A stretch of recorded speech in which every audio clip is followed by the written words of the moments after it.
Hi, I'm Ros Cardinal, Managing Director of Shaping Change.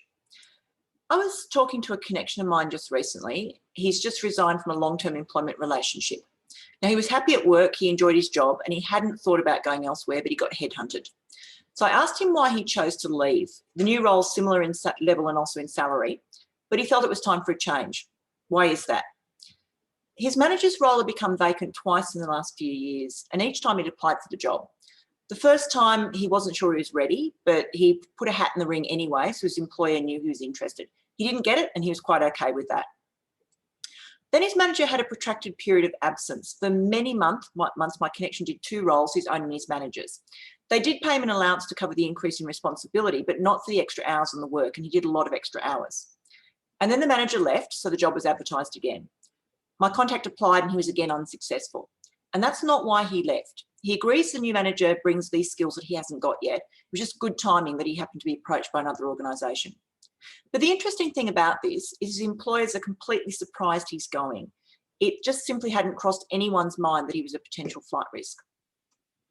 An employee who's applied for more senior roles is signalling that they're interested in advancement.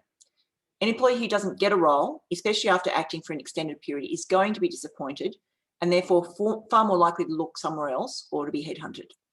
An employee who hasn't received feedback or good feedback on how to improve and the opportunity to develop their career is going to feel undervalued. Now, maybe you don't mind that someone's choosing to leave, and that's okay. But if you have a good person with critical business knowledge and you want to retain them, the 6 months or so after they don't get a role they've applied for is absolutely critical. They need to be nurtured if you want to retain them. You need to tell them clearly why they were unsuccessful and, more importantly, how they can develop to be ready next time round.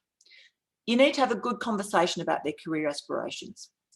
You need to provide them with a clear development plan that's going to genuinely develop the skills that they're lacking, and you need to support them in implementing that. And if they have really significant gaps that are ultimately going to prevent their career progression, you need to be honest with them. Lying to somebody in order to retain them just isn't fair. When you're preparing a succession plan, it's really important to include critical roles and people, not just senior managers. And if you'd like to talk more about how to design and implement an effective succession plan, you can contact us. My email is ros@shapingchange.com.au.